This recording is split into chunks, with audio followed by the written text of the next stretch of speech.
Keyword stuffing is the overusage of keywords on a specific web page with the intent of manipulating search engine rankings. In this video, I'm going to share an example of a personal injury lawyer that is keyword stuffing and not ranking on the first page of Google. I'm then going to go into their competitor ranking #1 overall on Google for the coveted search query NYC personal injury lawyer and show you how they've done a great job of sprinkling in the appropriate amount of keywords on a web page. Let's dive into it.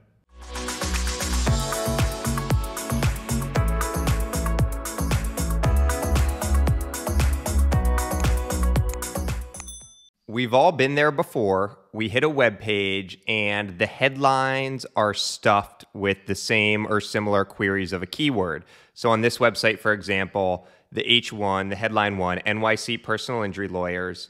Going down, we are elite New York City personal injury attorneys. So they've changed it from lawyer to attorney. Going down further, our NYC personal injury attorneys have earned recognition across the city.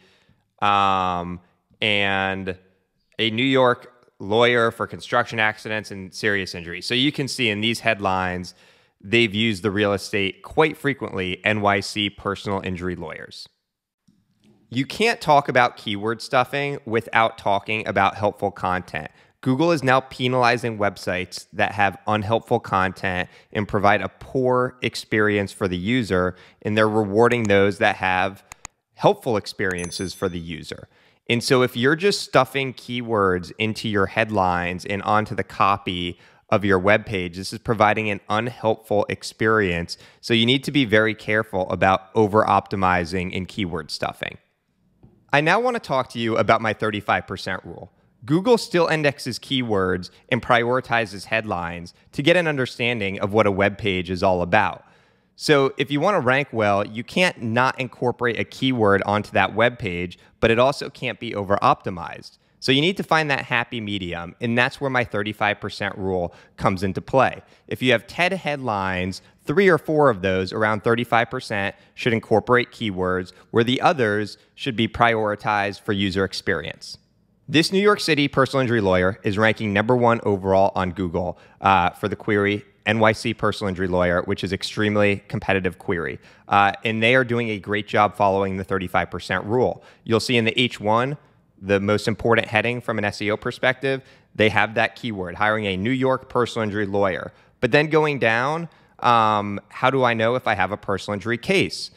There's no reference of NYC. It has good readability. How do I pick the right personal injury attorney for my case? Again, that's something people are curious about, so strong readability.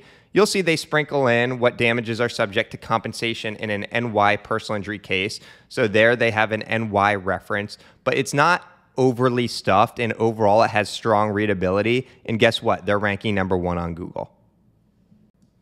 There you have it. Hopefully this overview on keyword stuffing and over-optimization is helpful. When it comes to optimizing a web page, you want to make sure the experience is great, and you can't do that if all of the headlines are stuffed with keywords and not created for readability. Yet at the same time, you want to sprinkle some keywords in for SEO success, so following my 35% rule should help you out. My name is Jason Parks with The Media Captain. Do me a favor, subscribe to me on YouTube, and if you have any questions, you can contact me at themediacaptain.com.